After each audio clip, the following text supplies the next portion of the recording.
Olha, em primeiro lugar, eu gostaria de saudar a todos que nos ouvem na noite de hoje, no canal da Márcia Peltier, aqui no Obrigada. Instagram. E muito agradecido pelo convite, é uma honra em participar.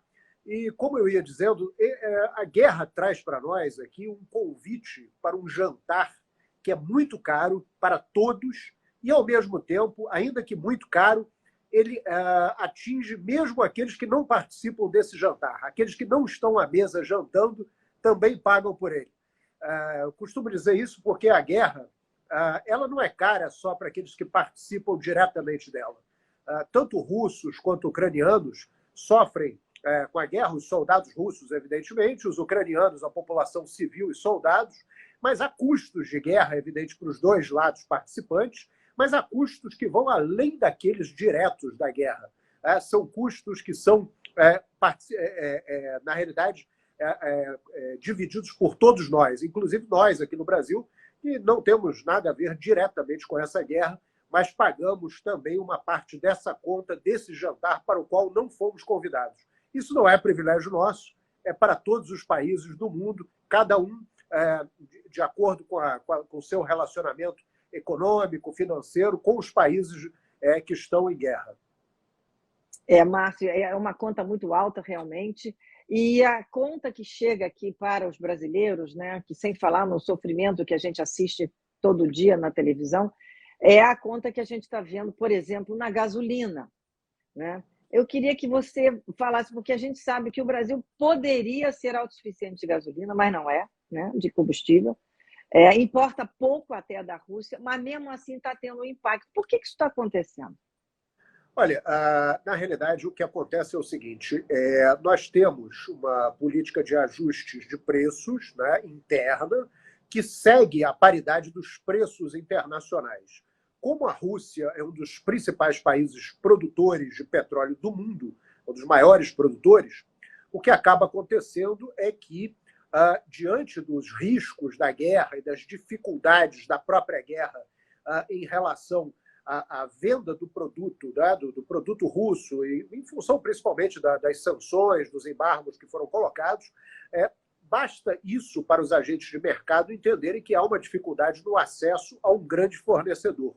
Isso faz com que os preços internacionais do petróleo tenham disparado recentemente, isso foi o que aconteceu, e nós aqui, por essa política de preços que segue uma paridade com os preços internacionais, acabamos tendo que reajustar os nossos combustíveis aqui no Brasil. Agora, a questão de nós sermos autossuficientes passa por uma questão relacionada a refino, o refino do petróleo, porque nós temos aqui no Brasil a produção de um óleo grosso que precisa ser exportado para ser refinado, e nós acabamos importando já o produto uma vez refinado. Então, a questão da autonomia da produção é uma coisa, e a questão da independência do suprimento da gasolina já refinada é outra. Então, nós temos que atentar para esse fato. Pois essa questão do refino teria que ser uma política de Estado, né, para que a gente pudesse conseguir fazer isso. Existe essa boa vontade, vamos dizer assim, Bom, essa vontade de entender isso? Sim. Nós temos visto alguns movimentos no sentido, vimos recentemente alguns movimentos no sentido da privatização de algumas refinarias, na tentativa de tornar esse processo mais competitivo. Mas, de qualquer maneira, a questão é que nós ainda não temos a capacidade para refinar tudo aquilo que nós precisamos para consumir. Então, haveria aí a necessidade de maiores investimentos. A expectativa é que esses investimentos também viessem, além do maior refinador do Brasil, viessem também das empresas privadas, né? Que empresas privadas pudessem estar no mercado também refinando e aumentando a quantidade do produto refinado disponível para consumo interno. E aí seria reduzida a dependência do produto importado que nós temos nesse momento em função dessa necessidade de importação de produto refinado. Márcio, e essa questão de impostos na gasolina? Como é que você vê isso, essa discussão que acontece, que Tem que se tirar um pouco mais dos impostos? Não tem? Como é que você vê essa discussão dos impostos? Olha, a questão dos tributos sobre a gasolina passa ali especificamente pela questão do ICMS, vem se conversando sobre essa questão, inclusive do que se refere a uma discussão com os entes federativos, que são os nossos entes federativos, que são os estados, que precisaria ali sim haver uma possibilidade de que se pudesse desonerar o valor da gasolina vendida internamente. Enxerga-se essa como uma solução, uma vez que os reajustes eles precisam ser feitos, não é? Por conta da política de paridade de preços com os preços internacionais, é necessário fazer, então, todo o esforço interno para que se reduza o impacto oriundo do reajuste, né? Porque o reajuste ele acaba sendo uma necessidade. Pois é, e aí a gente vê que quando o reajuste vem, né, tudo vem atrás, né? Porque aí o transporte brasileiro é basicamente feito pelos caminhões, né? A gente poderia ter muito mais o trabalho das ferrovias no Brasil, que É também verdade. né? Nós temos uma matriz rodoviarista que nós privilegiamos lá atrás, desde a década de 50, com a própria indústria automobilística no Brasil. E essa matriz de cunho rodoviário, ela predomina, ela predomina. O que vem acontecendo nos últimos tempos são investimentos cada vez maiores para permitir que outros modais, como ferroviário, hidroviário com as balsas, etc., possam suprir também a necessidade do transporte de grandes volumes em longas distâncias, para reduzir o custo do transporte. Essa é uma solução. Mas quando nós olhamos, por exemplo, para combustível de barcaças em hidrovias, também passa pela mesma questão da desoneração tributária vis-à-vis o combustível para navegação ao longo da costa, navegação de longo curso. Então, essa discussão também é permeada pela questão tributária, que sempre se encontra, né, a grande verdade é essa, sempre se encontra na questão tributária uma válvula de escape quando a coisa aperta de verdade, onde se pode encontrar algum espaço para poder reduzir toda aquela pressão que, no fundo, acaba atingindo o consumidor final. Pois é, e com relação ao consumidor, como é que a gente pode ver o futuro justamente do consumo vamos dizer, de comida, né? Porque a gente sabe que o agronegócio tem sustentado muito o Brasil. O Brasil tem tido o seu desenvolvimento mantido, principalmente no período dessa pandemia. O agronegócio tem sido muito importante para esse período. E agora a gente ouve as notícias falando, não, mas os insumos vêm da Rússia. Eu vi outro dia que o Canadá estava fechando um acordo com o Brasil. Afinal, nós vamos conseguir vencer vamos dizer assim, esse nó de insumos que o Brasil precisa para as safras brasileiras? Olha, o grande problema hoje com a guerra é a questão dos fertilizantes. Nós temos um problema sério de fertilizantes, porque, em primeiro lugar, o Brasil é um país de vocação agrícola. Esse é o nosso grande business, é a vocação que movimenta aí, basicamente, um quarto do nosso PIB. Então, dependemos fortemente do agronegócio para ir avante. Por outro lado, temos uma outra questão, que são os estoques de fertilizantes aqui. Alguns dizem que os estoques são suficientes até julho, ou a previsão oficial do governo é que até outubro haveria estoque suficiente, mas a verdade é que já se fala, inclusive, em uma maior atenção das autoridades em função do contrabando do produto para dentro do país diante da escassez que se avizinha.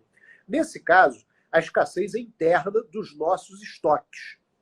Nós não necessariamente vamos falar aqui de um problema de escassez do produto por hora, porque nós ainda temos estoque. Mas o grande problema que nos aflige é a questão também do preço do produto. Né? O preço dos fertilizantes ele disparou, e disparou fortemente, justamente porque nós temos em Belarus, que não está envolvido diretamente na guerra, embora esteja ali do lado, nós temos sanções também aplicadas a Belarus e que afeta também produtos que nós compramos.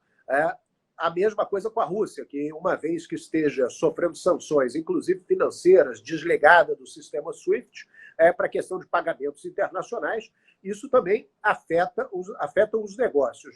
Por outro lado, tem a questão logística também do escoamento dos fertilizantes, tanto russos quanto de Belarus, para chegar ao Brasil. Então, só isso é um risco para o suprimento, é verdade, mas o primeiro risco que nos atinge é o risco associado a preços. Os fertilizantes se tornam um produto cada vez mais caro no mercado internacional. Nós importamos esse produto a um câmbio que para importação já é desfavorável, né? E o produto chega aqui ainda mais caro porque nós temos um frete marítimo internacional cujo preço aumentou muito do ano passado para esse ano. Então, nós temos frete marítimo caro, câmbio que encarece a importação e a própria cotação do produto.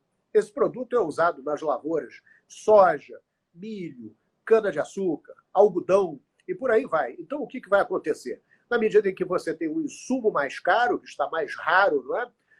Nós vamos ter também um produto do agronegócio que incorporou no seu preço um insumo mais caro. E aí começa o repasse ao longo da cadeia. Chama atenção que, para o agronegócio, é muito importante também cotações positivas no exterior de produtos que nós exportamos, como, por exemplo, soja, milho. Está ótimo o ambiente para produtores exportadores desses grãos. Mas, por outro lado, o agronegócio todo, como um todo, acaba sendo atingido para aqueles que usam os fertilizantes químicos. Esse é o problema, porque acaba chegando na mesa do consumidor. Pois é, o impacto vai aparecer na mesa do consumidor, não tem jeito. Eu estava vendo também aqui que também tem uma coisa que eu achei muito interessante, é que a Ucrânia ela exporta um material importantíssimo de semicondutores, né? E que isso pode impactar no custo dos carros. E a Rússia também, um outro material, eu estava querendo aqui ver, um é o paládio, né? Que é um mineral muito caro, né? Que é da Rússia, que a Rússia exporta, né? E ajuda a tirar a poluição dos carros, né? Dentro da questão toda da poluição, né? E eu queria que você falasse sobre isso, porque eu realmente não entendo muito essa questão toda da questão automobilística, mas eu estou vendo aqui que 70% de reserva de gás neon no mundo que são fabricadas, que vem da Ucrânia, isso vai impactar também a indústria automobilística?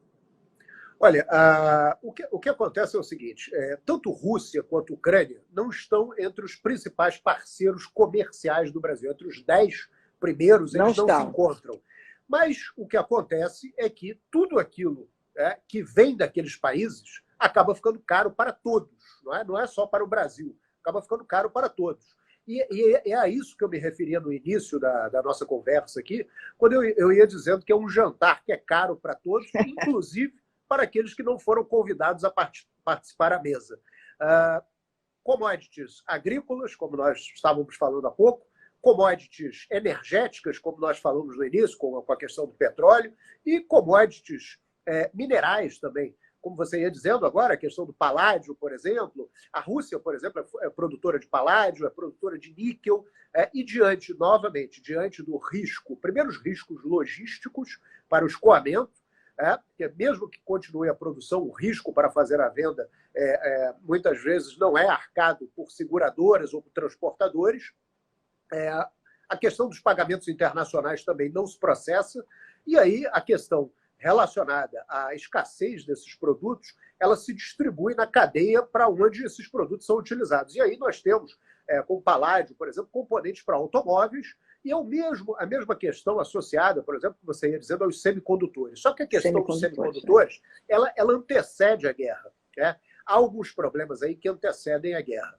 Nós tivemos um problema com a crise pandêmica. Durante a pandemia houve um período que todos ficaram fechados em casa, todos tiveram aquele momento do fica em casa, as economias se retraíram brutalmente e nós aprendemos a fazer cada vez mais compras na internet. Essa é uma verdade.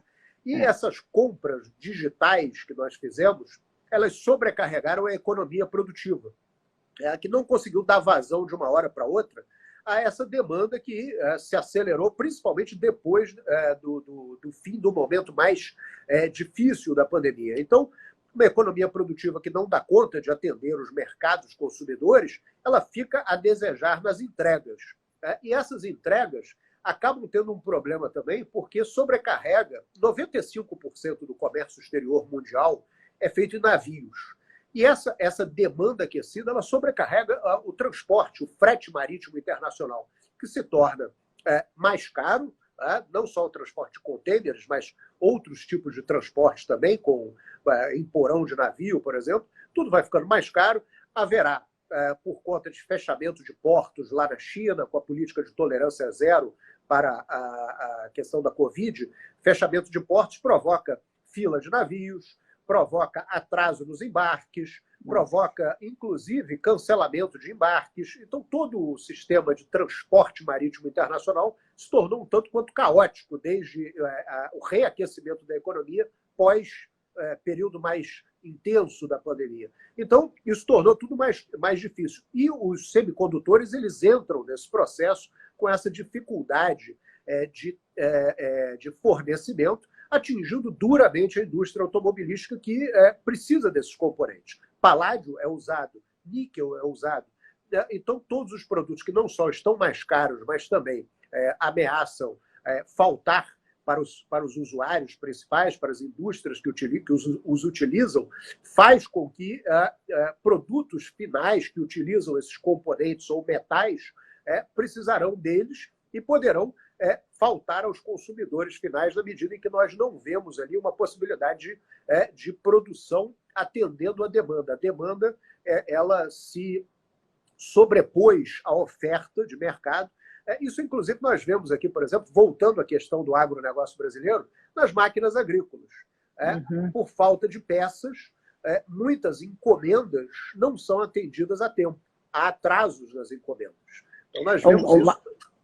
No Márcio, sabe, quando a gente começa a ver essa questão toda macro, né, que você fala tão bem sobre economia, a gente entende que nós vamos entrar num período de inflação maior, né? A tendência é a subida dos preços, né? E aí o que pode acontecer com a economia brasileira? Que a gente já sabe que está com uma inflação alta, está indo para 2 dígitos, e aí até os Estados Unidos, que não tinha inflação há 45 anos, está com uma inflação de 7%, com previsão de 10% ao ano. Qual é a sua visão do que pode acontecer daqui para frente em relação a como é que a gente vai ter que exportar nessa economia? Porque quem não viveu a inflação passada não sabe o que era ter inflação no Brasil. Da maneira que era no primeiro dia do mês, você tinha que correr comprar tudo, porque senão você não ia ter dinheiro para comprar até o final do mês as coisas que você precisava. E a gente, há muitos anos, está com uma inflação controlada. Agora, com a pandemia e a guerra, tudo sai de controle, né?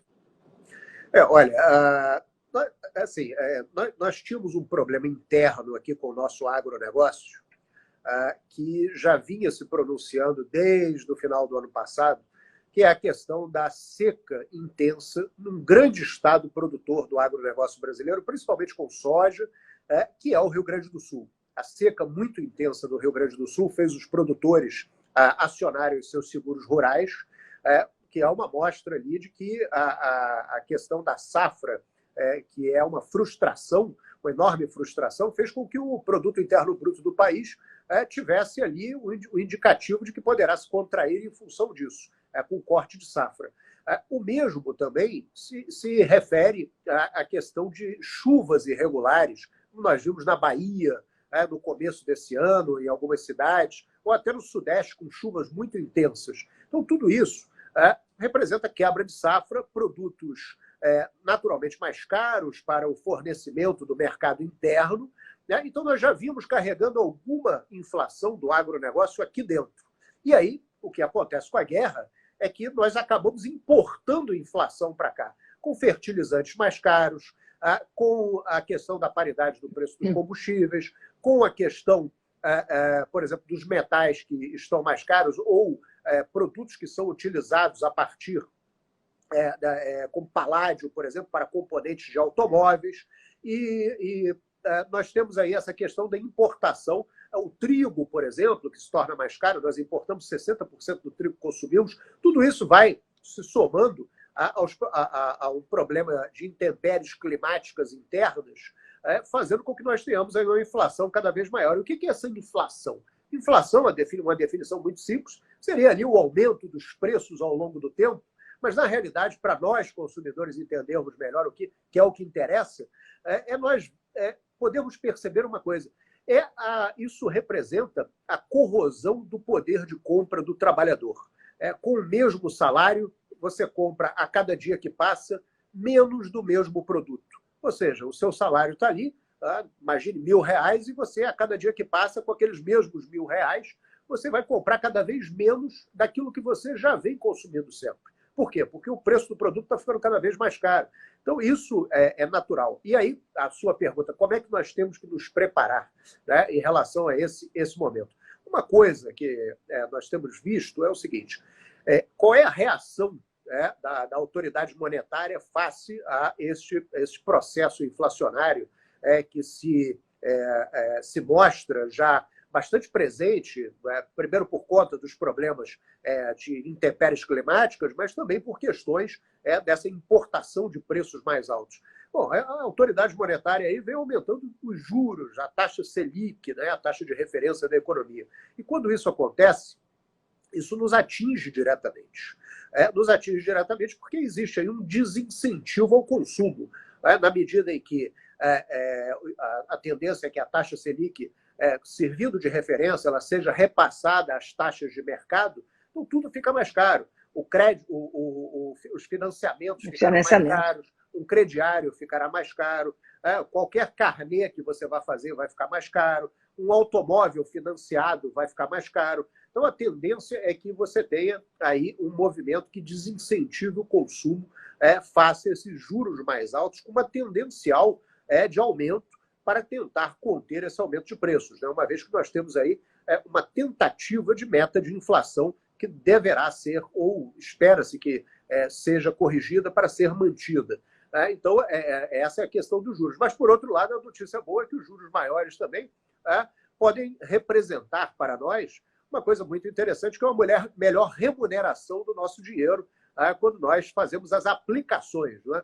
Por outro lado, aí nós vamos olhar, e as empresas? As empresas vão investir menos, porque o dinheiro, o custo do capital está mais caro para elas, né? Para as empresas fica mais caro investir em novas máquinas, novos equipamentos, mas, por outro lado, para quem tem o dinheiro guardado em aplicações, os juros estão maiores. Isso deve trazer também para o país, deverá trazer para o Brasil, capitais estrangeiros em busca de uma melhor remuneração. Eu acredito que isso seja, muito provavelmente, o que nós devemos ver aqui brevemente em função desse aumento de juros. Isso já está acontecendo e deveremos ter aí uma entrada maior de recursos também.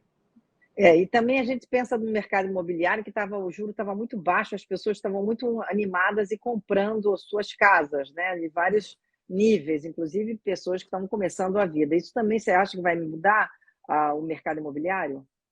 Olha, a questão do mercado imobiliário passa também pela questão do financiamento, né? E financiamento refere-se a juros, né? Então, novamente, a gente retorna para a questão anterior.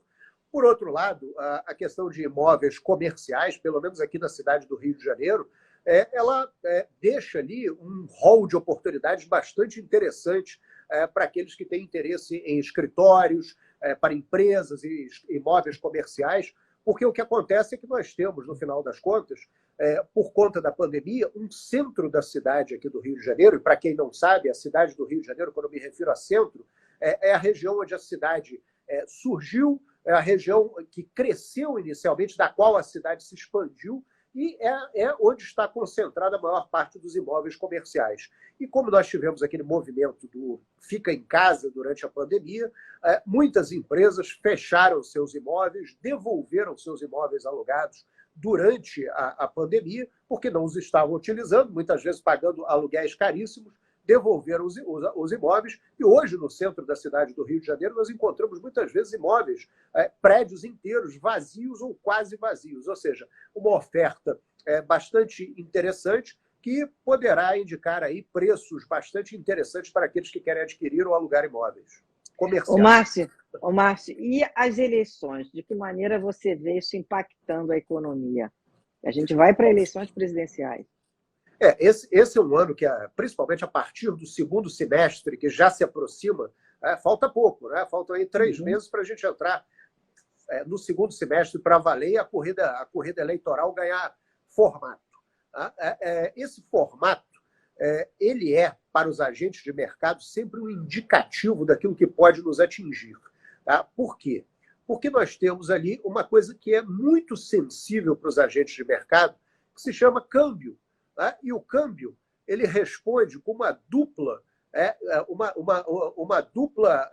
hélice de efeitos. Ele tem um efeito político e ele tem um efeito econômico. Né? O câmbio vai responder ao efeito econômico, mas ele responde ao efeito político também. Então, sempre aqueles nervosismos quanto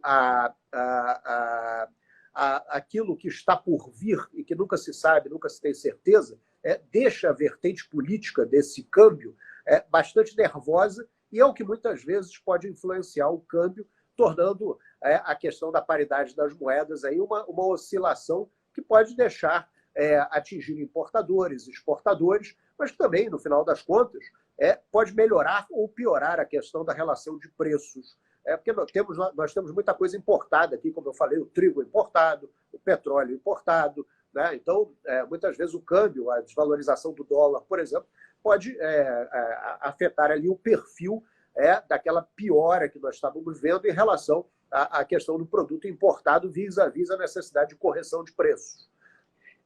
Quer dizer que a gente estava com um dólar que chegou a quase 6, agora caiu, teve um momento que foi abaixo de 5, agora já subiu um pouquinho. E o que você acha que acontece? Eu sei que você não tem bola de cristal, mas eu me lembro que durante a pandemia havia assim, uma previsão, o dólar vai chegar a 7, vai chegar a 10, as pessoas ficavam desesperadas, né? Porque o mundo acaba sendo um mundo em dólar, né? Mesmo que nós tenhamos o nosso real. E agora, como é que a gente fica? Porque além de sair da pandemia, que sacrificou a economia, né? Não só a vida das pessoas, claro, mas a economia foi sacrificada, a gente tem agora, saiu da pandemia, tem a guerra que está também atuando em cima disso, e nós vamos para eleições presidenciais, que também é uma atuação forte na nossa economia. E aí, Márcio, sem bola de cristal, mas com seu feeling. A questão é a seguinte, o mercado de câmbio ele é sempre uma grande incógnita. Embora possamos fazer previsões, inclusive para fechamento diário, previsão para final de ano, por exemplo, o mercado de câmbio ele movimenta, primeiro, um volume gigantesco de dólares. Em segundo lugar, ele, além de movimentar um volume gigantesco, ele tem um número muito grande de participantes, que esses participantes podem ser eu, você, aqueles que nos ouvem, nos assistem nesse momento, quando compram e vendem moeda estrangeira para suas férias, para viajar ao exterior, por exemplo. Há especuladores que compram a moeda para ganhar dinheiro, há bancos, há empresas comprando e vendendo, casas de câmbio, então é muito difícil você fazer a previsão. Agora, nós temos que lembrar o seguinte, nós estamos num modelo de câmbio livre, e câmbio livre ele oscila conforme compras e vendas diárias. Né? Então, esse movimento é o que traz para nós ali o preço da moeda ao final de cada dia, né? Quanto foi vendido versus quanto foi comprado. E isso traz para nós ali o valor da moeda. Essa questão ela é influenciada também por uma questão de risco percebido pelos agentes de mercado. Cada vez que há uma percepção de risco maior, por conta de uma guerra, por exemplo, ou por conta de algum problema que se avizinha, correm todos para o dólar, tornando a moeda mais cara. Então, todo mundo vai correr para o dólar. Se houvesse uma guerra aqui, provavelmente correria todo mundo para o ouro, se fosse possível fazer a troca, acessar o metal, por conta de ser um ativo mais seguro. As pessoas vendem o papel e correm para o ativo mais seguro. Então, o dólar tende a ser o ativo mais seguro. Agora, isso tudo vai afetar o valor da moeda? Vai afetar. Agora, por outro lado, também tem aquilo que eu falei, com a mudança de perfil que nós observamos em relação ao diferencial de juros do Brasil, quando comparado a países estrangeiros, como nós estamos com juros cada vez maiores, muito provavelmente nós estamos recebendo capitais do exterior entrada maior de dólares, o que também joga o valor da moeda para baixo, né, aumentando a quantidade da divisa estrangeira, diminuindo. Agora, aí as pessoas me perguntam às vezes, e as exportações? Né? Os dólares que entram das exportações ajudam? Eu costumo dizer parcialmente. Por quê? Porque há margem para que os exportadores autorizados, né, eles estão autorizados ali pela autoridade monetária, a deixar suas divisas no exterior quando acham conveniente, desde que declarado, evidentemente, Claro. é possível manter o dinheiro da exportação numa conta do exterior e não internalizar o dinheiro. Né? Então também tem isso. Nem sempre os dólares de uma exportação que foi feita entram no Brasil. Né? Quando eles entram, você traz mais dólares para dentro. Então isso também afeta a questão da paridade dólar-real. Né? Então tudo depende aí dessa questão da paridade. Mas temos que lembrar também que num câmbio que é flutuante, temos a possibilidade também do Banco Central entrar intervindo para conduzir ou reconduzir ao ponto de equilíbrio entre as moedas para que não afete negativamente demais a economia. Por exemplo, tem empresas que estão endividadas em dólar. Né? Se o dólar fica muito caro, a situação de endividamento, o perfil de endividamento pode piorar. A questão também afeta diretamente importadores e exportadores. Então, um ponto de equilíbrio desejado pode ser sempre perseguido pelo Banco Central, no sentido de entrar ali com seus swaps, as suas atividades de compra e venda para tentar corrigir. Agora, Márcio, com relação à guerra, as medidas que foram vamos dizer, de congelamento dos bens dos oligarcas russos, o SWIFT que tiveram que sair, que a Rússia teve que sair. Você acha que isso foi uma medida que deu muito certo? Porque o que a gente tem lido, pelo menos eu tenho lido em sites internacionais, é que a China está acabando suprindo a Rússia em muito do que ela precisa, inclusive na questão da movimentação financeira. E aí? Não tenha dúvida de uma coisa: o grande vencedor dessa guerra por hora é a China. Existe um negócio chamado circumvention. Circumvention se refere à triangulação.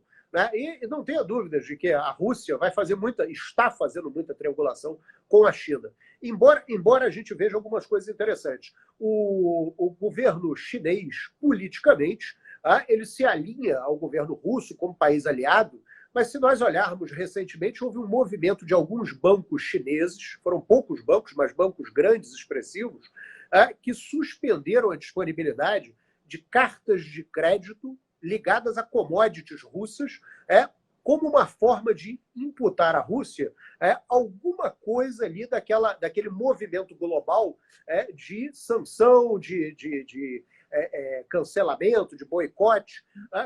Por que isso? Porque os bancos chineses, ligados a uma ordem econômica capitalista, eles sabem que existe a questão da imagem, da reputação da instituição, e isso está ligado também ao volume de negócios praticado com o Ocidente. A economia ocidental, no seu conjunto, ela é muito maior do que a economia russa. Então, alguns bancos chineses fizeram esse movimento para entrar ali também no grupo de países cuja reputação está sendo avaliada pelos consumidores, pelos clientes, etc. Agora, a China ela ganha muito nesse momento. A China tem um grande ganho nessa história que decorre naturalmente ali de ser a possibilidade com a qual a Rússia conta para questões financeiras, questões comerciais. Algumas pessoas disseram assim, por exemplo, a Embraer brasileira, assim como a Boeing, promoveu ali um movimento de impedimento, no sentido de não prestar mais serviços aeronáuticos às aeronaves que foram vendidas à Rússia. Então não há mais assistência técnica. Nós não podemos esquecer o seguinte: há alguns anos atrás, a Embraer brasileira fez uma joint venture com uma empresa chinesa. Depois a joint venture foi desfeita, a Embraer saiu e a empresa chinesa absorveu tudo. Hoje ela deve estar prestando serviços aeronáuticos para a Rússia com os aviões, em relação aos aviões da Embraer. Possivelmente, claro, tem aquelas questões. Quando tem software que precisa ser softwares mensais que precisam ser atualizados, aí realmente não tem jeito. Mas questão de peças, mão de obra, assistência técnica, muitas vezes pode ser feita por outra companhia que detenha o know-how, detenha a expertise, como pode muito bem ser esse caso da empresa chinesa que fez uma joint venture com a Embraer brasileira. E você, a gente vai fazer um mês agora da guerra, né? Você com seus contatos, aí, o que você acha? Essa guerra demora meses ou você acha que ela está prestes a conseguir um cessar-fogo? Olha, a questão é a seguinte, quanto mais durar, pior para todos, inclusive para nós que não estamos participando. Os Estados Unidos estão pagando uma conta, por exemplo. Eles fizeram agora um embargo, não é nem uma sanção econômica, é um embargo ao proibir a compra de petróleo e gás russos, e carvão também, né? Os hidrocarbonetos russos. E o que acontece? Na mesma hora, as famílias norte-americanas já estavam na bomba de combustível pagando por uma gasolina mais cara. Então isso é caro para todo mundo. Os Estados Unidos não estão lá na guerra. Eles podem dar suporte logístico, técnico para a Ucrânia, etc., mas eles não estão participando. Mas as famílias norte-americanas estão pagando. Eu dei esse exemplo das famílias norte-americanas para a gente ver que não é só o Brasil que sofre com alguma importação de inflação. Então, isso atinge a todos. Então, quanto mais durar esse negócio, pior para todos será. Porque nós vamos absorvendo. Deu uma congelada de novo lá. Uma pergunta que eu faço é a seguinte: até quando vai a disponibilidade ou até o quanto há de disponibilidade de estoque de sanções econômicas aplicáveis? Boicote, sanções. Qual é o limite disso aí? Porque chega uma hora também que basicamente esgota a disponibilidade de sanções a serem aplicadas e o que você tem que contar é com o fator tempo daquilo que você já aplicou e ficar aguardando o decorrer do tempo para ver o quanto cada parte aguenta segurar o peso das contas que estão carregando, dos custos que estão carregando. Para a Rússia, por exemplo, há duas frentes de custos. Uma frente militar dentro da Ucrânia, por causa da guerra em si, que custa colocar as tropas lá, carregar homens, rancho, munição, equipamentos, mas também tem o custo das sanções, o custo do isolamento, o custo do boicote, o custo ainda não entramos no embargo, mas poderia até haver um embargo, o que sufocaria, e se isso acontecer, sufocaria a Rússia completamente, e aí eu acredito que poderia haver um recrudescimento do enfrentamento. Isso pode acontecer também se a Rússia fizer aquilo que ela prometeu inicialmente, que era atacar os comboios dos países que estariam dando assistência à Ucrânia com máquinas, equipamentos, armas, etc. Por outro lado, existe a questão também, eu chamo a atenção aqui, que é uma questão muito sensível, que, da mesma maneira que a Ucrânia recebeu um convite para entrar na OTAN e desagradou a Rússia, a Finlândia, que é a primeira maior fronteira com a Rússia, é a Ucrânia. A segunda maior fronteira europeia com a Rússia é a Finlândia. E a Finlândia também recebeu um convite para entrar na OTAN, para fazer parte da OTAN. E a Rússia avisou que se a Finlândia aceitar, fará o mesmo que está fazendo com a Ucrânia. Quer dizer, existe ali uma linha muito tênue que separa um possível e provável final da guerra a partir de um acordo que pode acontecer a qualquer momento, e o outro lado dessa linha que é um recrudescimento do enfrentamento que pode acontecer também. Então, nós estamos naquele momento ali da linha divisória onde tudo pode acontecer. Agora, eu volto a dizer, o fator tempo é o fator determinante para o carreamento desses custos, que não é bom para ninguém. É muito pesado carregar isso.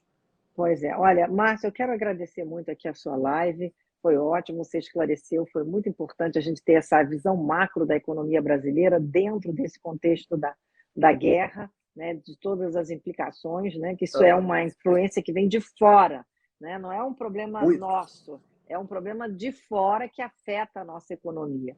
Então, eu quero te agradecer muito, obrigado pela live, foi um prazer ter você aqui. Olha, Márcia, amanhã de manhã, eu agradeço uma coisa, amanhã de manhã, quando nós acordarmos, pensemos no preço do pãozinho que nós estamos comendo no café da manhã, que aquele pãozinho, ele, em sua composição, ele tem o trigo, 60% do trigo que nós compramos é importado, o trigo está ficando muito caro lá fora, nós temos um câmbio de importação que torna esse trigo mais caro.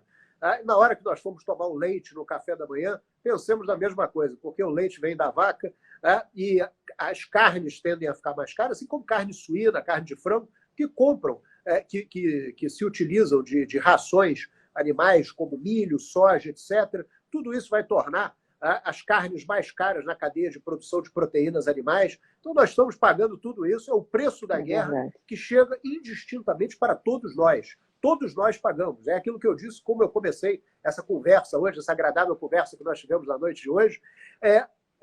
Todos nós pagamos. Não fomos convidados para sentar à mesa, mas estamos pagando por esse jantar que não é nosso. Que não é nosso. Márcia Sete Câmara, Márcia Sete Fortes, muito obrigado pela nossa live. E eu desejo a você uma boa noite. E lá na frente vamos fazer outras lives falando sobre essas questões tão importantes da economia do Brasil. Muito obrigado, Claro, Márcia. será um prazer. Foi um grande prazer. Muito obrigado a todos que nos ouvem. Uma boa noite. Márcia, muito obrigado. Uma boa noite, e até breve. Até breve. Tchau, tchau.